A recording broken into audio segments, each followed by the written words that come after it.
Түүхэн үүрэгтэй төрийн алба.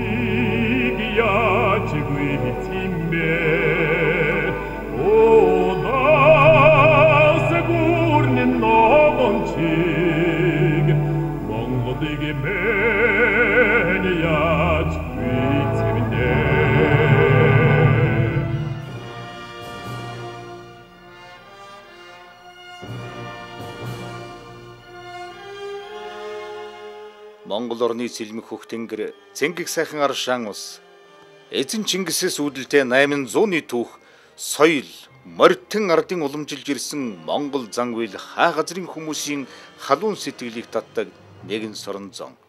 Монгол орныг үзэх гэж уртын дуушран хайлсан уудам талыг харах гэж тэв дэлхийн өнцөг уламбрээс мөнөөрөнд морилон эргэсэж жилээс жилд нэмэгдсээр байна. Зөвхөн өнгөрсөн 2007 онд 17,952 гадаадын иргэнд Монголд зочлох виз олгосны зэрэгцээгээр 4,879 гадаадын иргэний визийн ангиллыг өөрчлөн визийн сунгуулахыг хүсэгчд буюу төр ирэгч 8,184 хүний визийг 30 хоногийн хугацаагаар сунгажээ. Харин зочдын хатаг сүгэн барин өгтөдөг Монгол хүний зочломтгой сайхан ёс уламжлалыг үзсэн хэн боловч өндөр сэтгэлийн өвөрлөн өөрийн нутаг орон рууган яваад өгцгөөх нь бий. Орсон бороо арилж ирсэн гийчин буцдаг ёс юм ийм билээ. Гэвч ирсэн байтлаа буцдаггүй. Эсвэл явсан хэрнээ ирдэггүй. Буруутахад хэцүү, буруутахгүй байхад бүрч хэцүү учир битүүлэг гэмээр учир шалтгаант хүмүүсч уудам хоробоод цонгүй байдаг нь хүн хаана яаж амьдрах нь тухайн хүний эрхийн асуудал байдагтай холбоотой. Тоонууд гэртээ төрж тойрмын усанд тоглож ирсэн хөх толботой монгол хүн хүртэл хөх тэнгэрийн орнон орхиод аль нэгэн улс оронд цагаачлан амьдрахыг хүсвэлжээ. Гэтэл танай улсын харьяат болъё. Таалал ивэлдэн багтааж өөрийн болгож аваач гих гадаадын иргэдэж үзэгдэх боллоо. Ирсэн байтлаа буцахгүй гих нэг хэсэг байхад явхал юм бол ирэхгүй гих нөгөө хэсэг байх жишээтэй бөгөөд хаана яаж амжуух арга замаа өөрөөн сонгосон хүний эрхийн асуудалд хөндлөнгөөс саад тавихгүй хүндэтгэлтэйгээр хандан зохицуулдаг төрийн алба манайд бас бий. Монгол улсын засгийн газрын 1994 оны 107 дугаар тогтоолоор гадаадын иргэн харьяатын асуудал эрхлэх зөвлөлийг анх байгуулжээ. Гадаадын иргэн харьяатын асуудал эрхлэхийн зөвлөл 2001 оноос хууль зүйн дотоод хэргийн сайдын эрхлэх ажлын хүрээний алба болон өргөжж гадаадын иргэн харьяат цагаачлалын талаар баримтлах төрийн бодлогыг хэрэгжүүлэх түүхэн үргэн гүйцэтгэж байна. Гадаадын иргэн харьяат цагаачлалын асуудлаар төрийн бодлого боловсруулахад санал оруулах, хүн амын тоо, нэгтрал, газар зүйн байршилтай уялдуулан цагаачлах хэрэгтийн талаар санал боловсруулах, гадаадын иргэний эрх зүйн байдал, цагаачлал, харьяатын асуудлаар төрийн захиргааны болон нутгийн захиргааны байгууллагуудын үйл ажиллагааг зохицуулах. Энэ талаарх төрийн бодлогын хэрэгжилтэнд хяналт тавих, үүрэг даалгаврагч биелэлтийг хангуулах, гадаадын иргэний эрх зүйн байдал, цагаачлал, харьяатын асуудлаар Монгол улсаас гадаад улсад зугаа дипломат төлөөлөгчийн болон консулын газрыг гадаад хэргийн асуудал эрхэлсэн төрийн захиргааны төв байгууллагаар дамжуулан мэдээлэл, мэрэгжил, арга зүйн удирдлагаар хангах үүргийг тус алба гүйцэтгэж байдаг юм.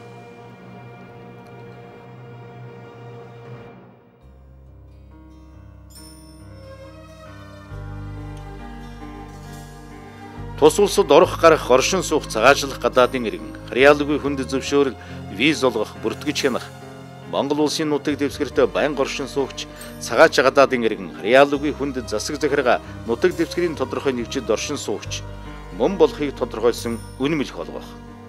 Харьяалгүй хүнд гадаадд зорчих үнэмлэх олгох, Монгол улсад хуурамч баримт бичгээр орж ирсэн паспорт болон түүнийг орлох хууль ёсны баримт бичгийг өргөдүүлсэн, эсвэл хүчингүй улсын гадаадын иргэнд дипломат төлөөлөгчийн болон консулын байгууллага нь тус улсад байхгүй тохиолдолд гарах үнэмлэх олгох. Гадаадын иргэнийг өрөх хүсэл гаргасан байгууллага хой хүмүүст урилга олгох. Гадаадын төрийн бус олон улсын байгууллагын төлөөлөгчийн газрыг нээн ажилуулах зөвшөөрөл олгож улсын бүртгэл давах. Хүүхэд үржилэн авахыг хүссэн гадаадын иргэдийн хүсэлтийг хянаж шийдвэрлэх. Монгол улсын харьяат бол харьяалаас гарах иргэний харьяалын асуудлаар гарсан хүсэлтийг хянаж Монгол улсын ерөнхий сайдд танилцуулж, ерөнхийлөгчид өргөн мэдүүлэх, гадаадын иргэн харьяалгүй хүнд Монгол улсад цагаачлах зөвшөөрөл олгох гэгчлэн хил хязгаар давсан буюу давах хүсэлтэй хүмүүстэй хил аман олсон төрийн албыг гүйцэлдүүлдэг улс бол эднэр. Хуульд заасан үндэслэлд нийцүүлэн гадаадын иргэнийг албадан гаргах тухай шийдвэр гаргуулахаар хууль зүйн дотоод хэргийн асуудлаар хийсэн засгийн газрын гишүүнд санал тавих. Шийдвэрийг үндэслэн албадан гаргах ажлыг зохион байгуулах. Монгол улсад оршин суух, хугацаа хэтрүүлсэн, хууль бусаар хөдөлмөр эрхэлсэн болон гадаадын иргэний эрх зүйн байдлын тухай, харьяатын тухай хууль тогтоомж зөрчсөн гадаадын иргэн болон аж ахуйн нэгжид холбогдох хууль тогтоомж заасан шийтгэл оногдуулах. Бусдын бичиг баримтаар тус улсад орж ирсэн гадаадын иргэн харьяалгүй хүний асуудлыг эрх үхий байгууллага шийдвэрлэх хүртэл төр саатуулах ажиж эдэнд оногдно. Тус алба нь Улаанбаатар хотоос гадна буян тухай, Замын үүд, Сүхбаатар, Алтан булаг, Өмнө говийн Шивээ хөрөн, Гашуун Сухайт, Ховдын булган, Говьолтын бургастай, Сүхбаатар аймгийн Бичигт, Баян үлгийн үлгий, Цагаан нуур, Доронуудын хавирга, Баян хушуу зэрэг бомтуудад өөрийн үйл ажиллагаагаа явуулж байна. Тус алба олон улсын нислэг үйлдэх Ховд, Доронууд, Өмнө говь, Хөвсгөл аймагуудын нисэх онцны буудлууд болон Алтан булаг, Цагаан нуур, Замын үүдийн эдийн засгийн чөлөөт бүсүүдэд өөрийн төлөөллийг ажилуулах бэлтгэл ажиллаа хийж байна.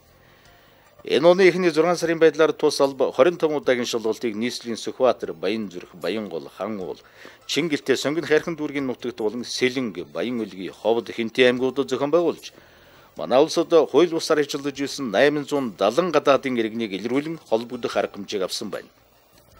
Мөн визийн ангиллал буруу бичигдсэн. Хууль бусаар хөдөлмөр эрхлэх зорилготой 23 орны 1065 гадаадын иргэнийг хил дээрээс буцаасны 880 нь хятадулсын иргэн байсан байна. Өрсөн хүний хуулийн хугацаанд бүртгүүлээгүй, хууль бусаар хөдөлмөр эрхлүүлсэн, визийн хугацаа хэтрүүлсэн, нуун далдалсан, тэрчиг бүхэл Монгол улсад байхдаа гэмт хэрэг үйлдэн шүүхээр ял шийтгүүлсэн зэрэг алхам тутамд зөрчил маргаан үүссэн ийм л хүнд хэцүү ажлыг тус албаныхан гүйцэтгэж улс орныхон сонор хараа соргог мэлми болж байдаг юм. 2008 он гарсаар тус алба нийтдээ 47 орны 1515 иргэн, 3 харьяалгүй хүн, 237 байгууллага аж ахуйн нэгжид захиргааны хариуцлагын хуулийн дагуу 517 сая 410 мянган төгрөгийн мөнгөн тургуул ногдуулж улсын орлогод оруулжээ. 23433 гадаадын иргэнд 30-аас дээш хоногийн хугацаагаар тус улсад зорчих зөх ангиллын виз олгох зөвшөөрлийг гадаад хэргийн яамд олголоо. Монгол улсад 30 хоногоос дээш хугацаагаар ирсэн гадаадын 18693 иргэнийг бүртгэн 18456 гадаадын иргэнийг бүртгэлээс хаслаа. Өнөөдрийн байдлаар манай улсад 6655 төр иргэж гадаадын иргэн оршин сууж байгаа нь өмнөх оны мөн үетэй харьцуулахад 3 дахин өслөө.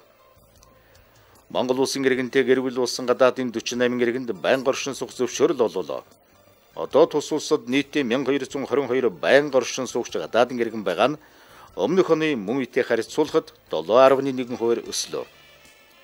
Өөрийн орны иргэдээс хувийн журмаар гадаадын иргэдийг өрөх хүсэлтийг хянан нийтдээ 3019 гадаадын иргэнд тус улсад хувийн журмаар зорчих урилга өглөө. Тийм ээ. Энэ бүх ажил бол энэ оны эхний 6 сард тус албаныхны хийсэн ажил. Одоо гадаадын 143 төрийн бус байгууллагын төлөөлөгчийн газар Монгол улсад үйл ажиллагаа явуулж байна.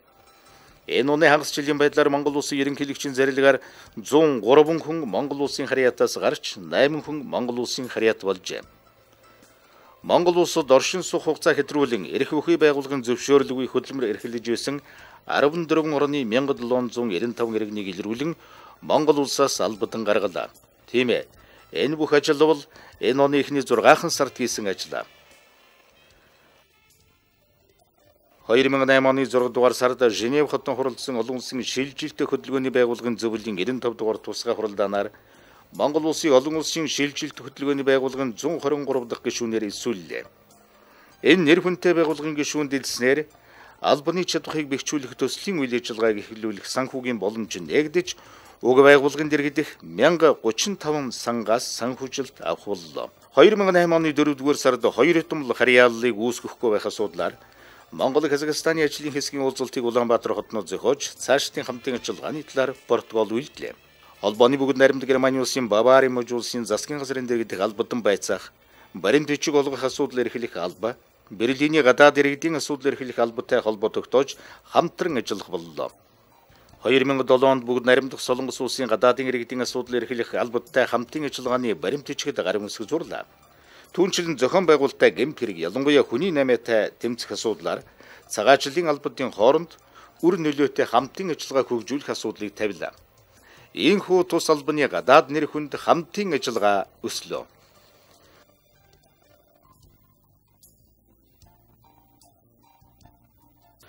2008 оны үлдсэн хугацаанд албан хаагчдын ажиллах нөхцөл боломжийг сайжруулах, орон нутаг дахь төлөөллийн тог нэмэгдүүлэх, гадаадын иргэн харьяатай цагаачлалын талаарх хэрхэн зүйн зохицуултыг боловсронгуй болгох, гадаад харилцаагаа өргөжүүлэх, ажилчдын мэдлэг боловсролыг дээшлүүлэх, тэдний нийгмийн асуудлыг шийдвэрлэх зорилт тавьжээ.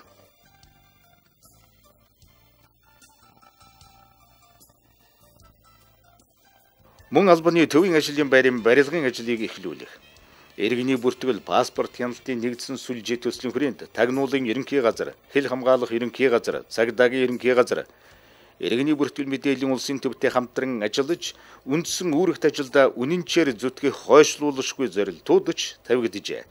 133 албан хаагчтай тус албаныхны өдөр тутмын хийдэг ажил болон өмнөө тавьсан зорилт хоёр нь ийм байна.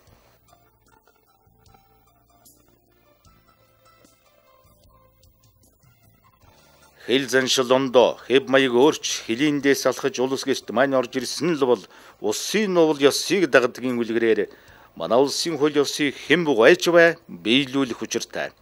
Төрийн хуулийг биелүүлэх хэн төлөө, төр улсaan төвшин амгалан байлга хэн төлөө тэмцэж явдаг сонор соргог мэлмийн нэг нь гадаадын иргэн харьяатын асуудал эрхэлсэн алба билээ. Улс орны үндэсний аюулгүй байдал тус гар дүгтнэлийг бэхжүүлэхдээ тус албаныхны гүйцэтгэж байгаа үүрэг роль их юм. Хэлийн дээс алхан орж гарч яваа хэнийг боловч шалгаж, төрийн бодлогыг хэрэгжүүлж, Монгол улсын хууль ёсыг сахиулж байдаг тус албаны үйлс ажил өөдрөг явахын өлзий өрөөл бат сайхан орших болдог бай.